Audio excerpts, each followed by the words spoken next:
Kevin, how are you? I'm great. Good morning, Mr. Cedric the Entertainer.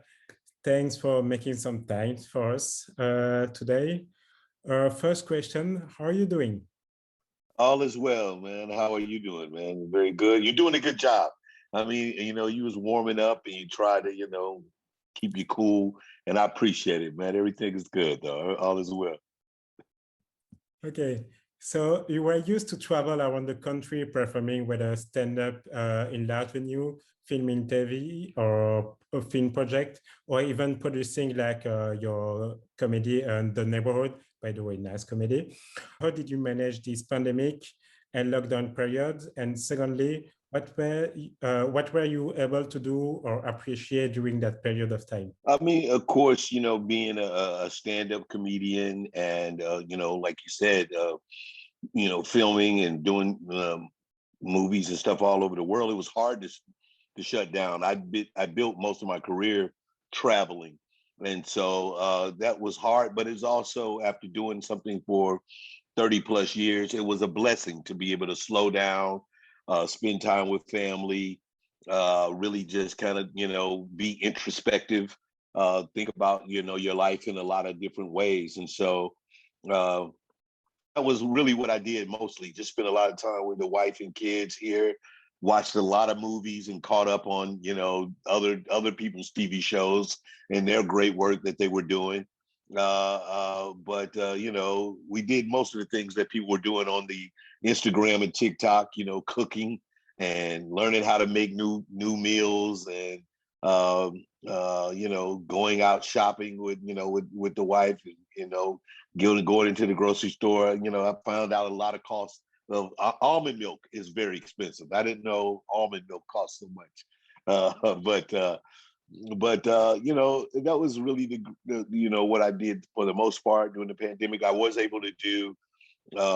We pivoted and did a video show with CBS, which was great, where it was basically taking all the best TikToks and Instagrams that people post, and a lot like America's Favorite Video. We just did our version of that was more updated about again the TikToks and all these kind of things, and it was great. It was successful. I was able to shoot that from my home with a small crew of people. Remained safe. We kept everybody safe and was able to really knock out about 12 of those. So that was really good. So that's the one thing. The mind has to always kind of be working. You have to look and to be creative and shift when a roadblock comes up. Jumping on of that, going from one project to another, one can easily say that what you've built in your career is made around making people laugh and enjoying their time. What makes you truly happy in doing what you do? And what is ultimately the satisfaction for an artist? Again, as a comedian, it's basically to bring joy. That's what makes you the most happy when you recognize that you can enter someone's day, you can change their mood from whatever the ills or the things that they have going on in life.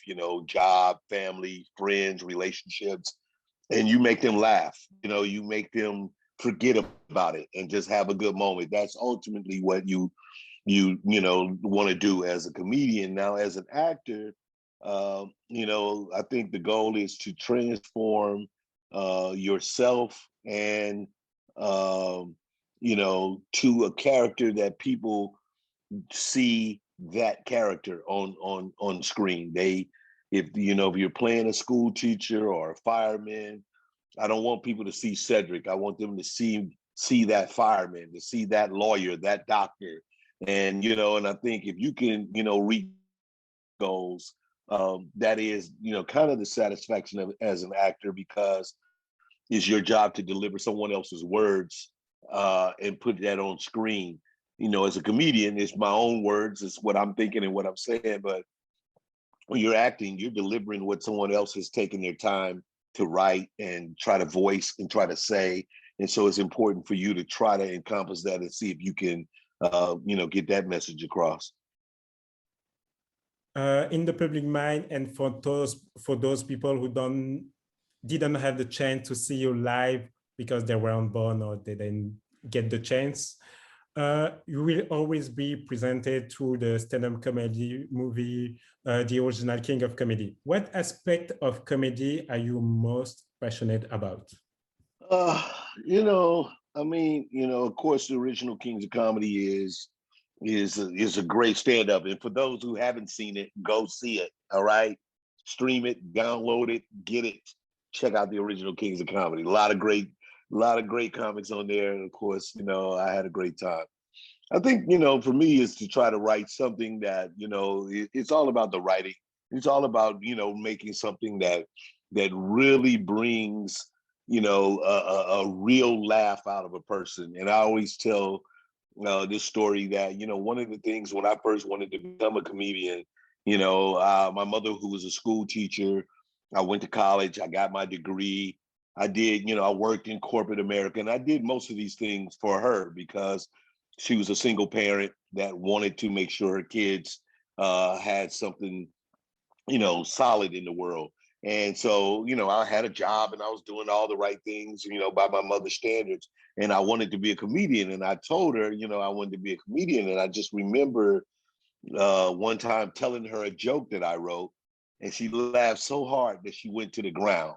We were in our kitchen, and she went all the way down to the ground, just laughing at how funny this joke was. And to me, that was the moment that I recognized, like, that's why I want to do it. Like, I want to make sure that people laugh so good, so hard. It just like you just let go. You just like, oh, that was so much fun. And so that's kind of ultimately what my thought process is when I go on stage, when I go out there to perform. I really want people to have a good time. I want people to enjoy themselves. I'm not here to, make people uncomfortable or say things that'll just get under your skin or none of that. I want you to laugh and have a good time. That's what I want to do. Could you tell us a few words about the late Bernie Mac and how was he? What made him legendary? Yeah, Bernie was, one of the, I would say authentic. That's the thing that you can really say. He was just a very, kind of authentic personality.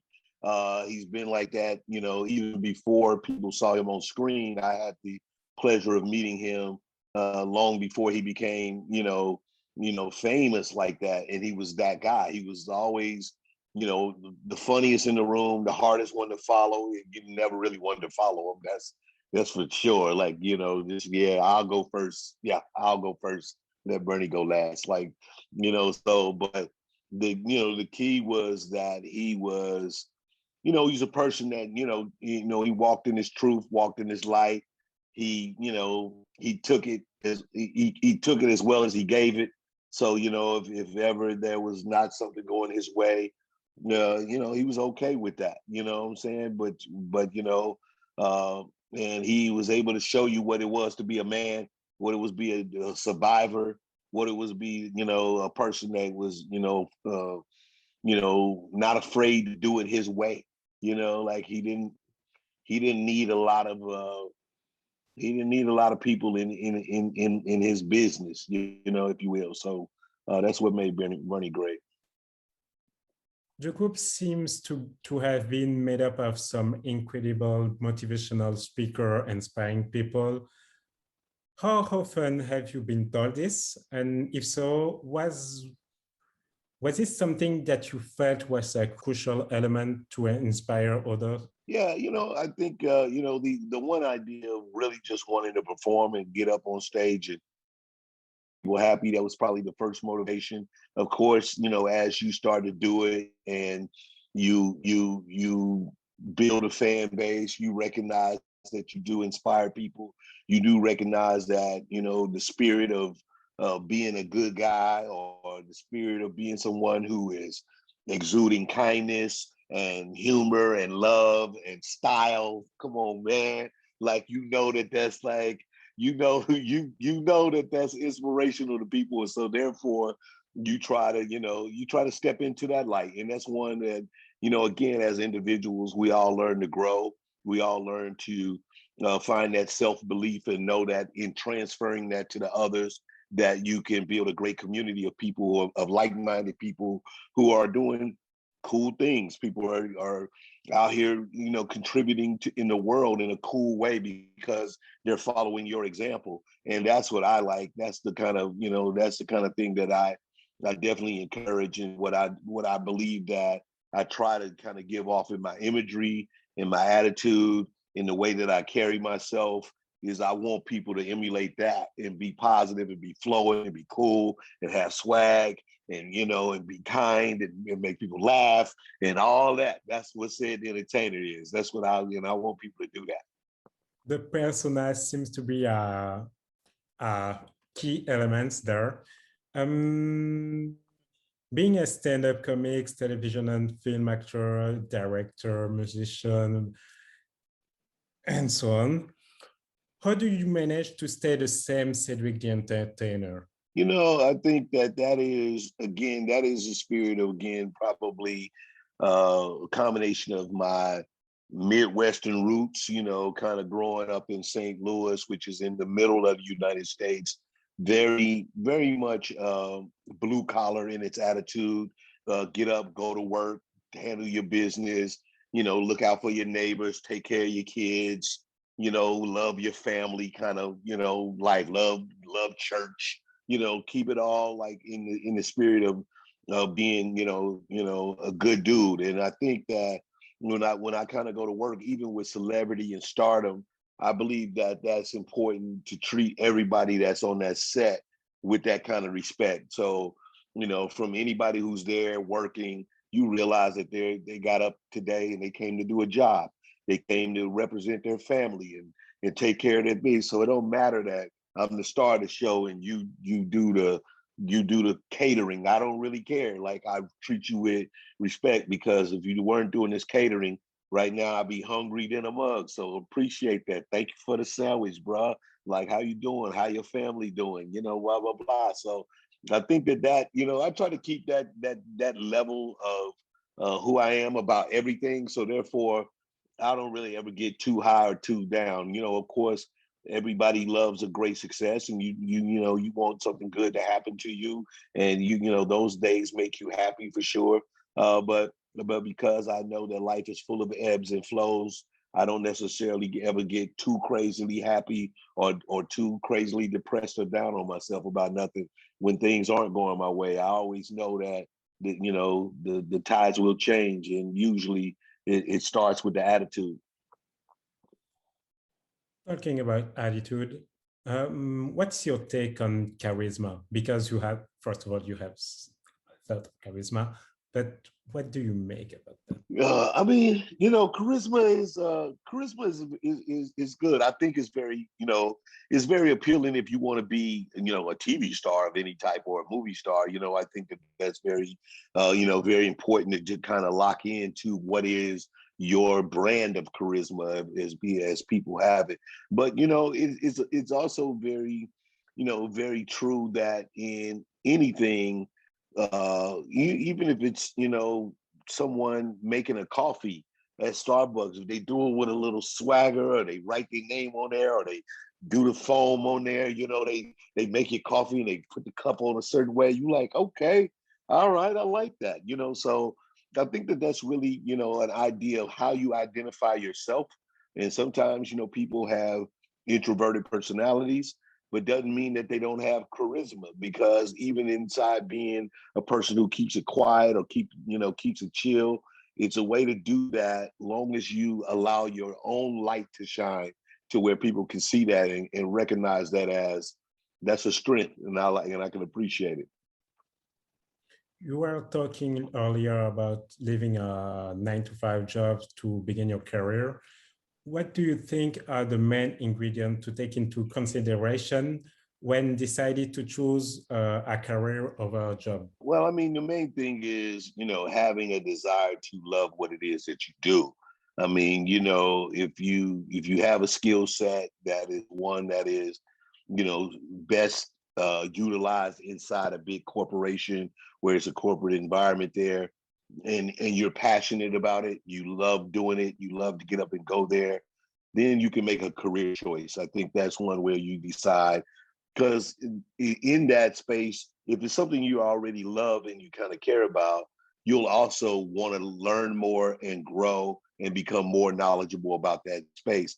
If it's a job, then you're mainly doing a job to take care of, some, important needs. And that's important as well. If you got responsibility and you're an adult personality, you're an adult person who needs to be able to take care of some responsibilities, then sometimes jobs are necessary. And so but I always say that, one should be encouraged to find something in life that you truly are passionate about, and then it won't be a job. Like people always use that term. Once they found something they love, they never worked a day in their life. They got up and went to do something they loved, and they never considered it work. So that's great. How would you define success? Success is defined in many different ways for me. I think that, one is having, good health, the love of your family and your friends, having something that you love to do, that you get up and go do every day, and you would do it without money. Money, put money in there as something that defines success. You want that, okay? Don't ever let nobody tell you you don't need the money. Get the money. Yeah. And then, but those are the kinds of things. The spirit of having, a degree of happiness inside too. No matter what the exterior looks like, how many cars, how many, jewelry, all that.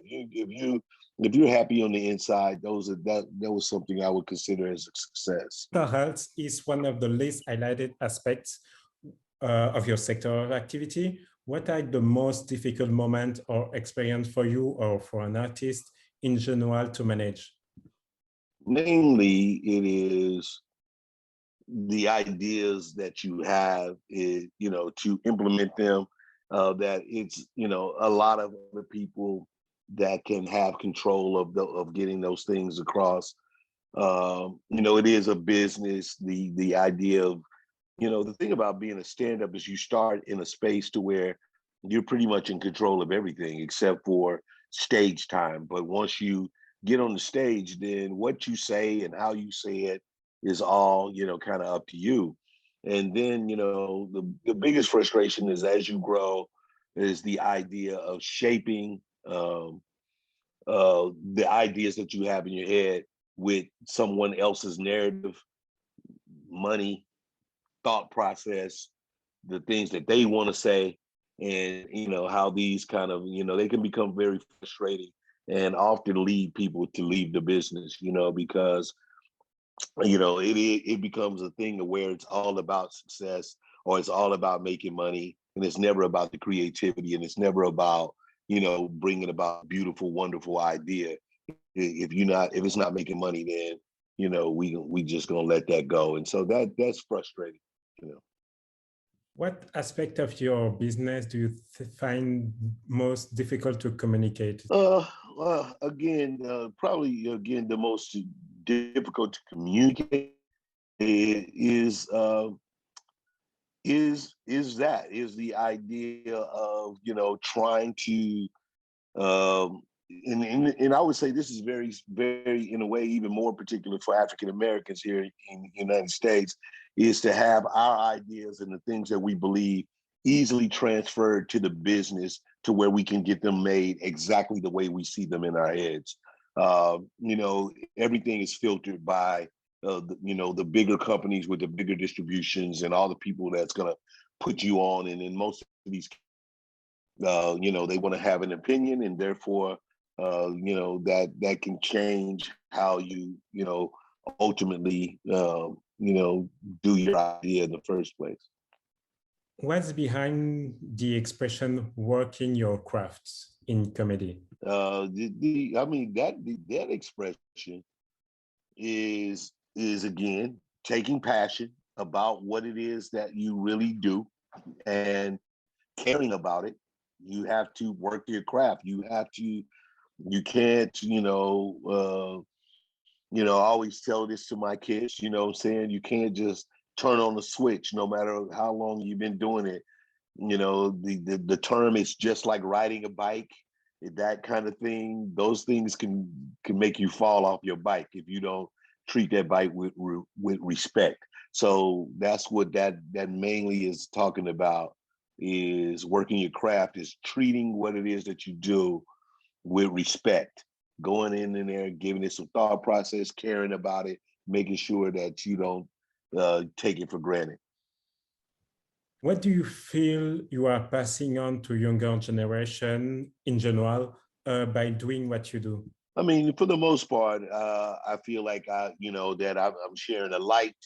I'm sharing the idea of joy, a sense of ownership. As a producer and a business owner and a creator, and this idea that you can do it and that you can do it from wherever you are. I come from St. Louis, Midwest. When I started, the idea of thinking you can be on television was far fetched. It was just the kind of thing that, again, we just didn't, we saw people that were on TV as these anomalies, and especially Black people as these unique people that were like special. And, now I believe that, of course, with social media, people are now having the ability to recognize that they can exist, and they can impact and affect others. And I think that, my example is one of those. And I try to do it at a high level with a high sense of, integrity and skill set, so that, again, it makes you aspire. It lets you know that, you want to treat it with respect if you want to do it the way I do it. What were the words that touched you the most that you would like to share to our fellow students as a motivation? One of the things that I've always loved, and I believe this to be true, it was something that my mom always believed in. And she just would say that your good name, or your name in general, walks in the room before you do, and it lingers long after you do. So what does that represent? And that was just something that I thought was always such a unique thing, that when people say my name, do they have a good feeling? Is it something to say my name when I'm not there, when I don't exist, that it brings about positivity, it brings about something great, or is it a negative thing? And then long after I've left, does my name still have respect? Does it carry honor? Does it carry something? And I think that that's what everybody should. I just love that. I think that that's important. I think that that's how people should want to, feel about themselves. Is what happens when you leave the room? What do you think? What do you think people say, and how do you feel that your name rings out? And some people, they carry it where there's fear or there's trepidation, and then there's loathing, and then there's those people that you love to hear their name and you can't wait to see them. And that's the lane I like to walk in. Last question. Have you ever been to Belgium or Brussels? Yes, yes, yes, yes, yes. Yeah, I have been. Yeah, I've come and hung out a little bit. I've been to the cities, and loved it there, and drank a beer, and you know ate some pastries, like all this stuff. It's a good time. Thank you again. Yes. We were not expecting this, but yeah, thank you for your time. Very good, man. Well, congratulations. You do a great job, man. Hopefully this will, get you a top notch grade, whatever it is that you're doing. So salute to you. All right. All right. I'll holler.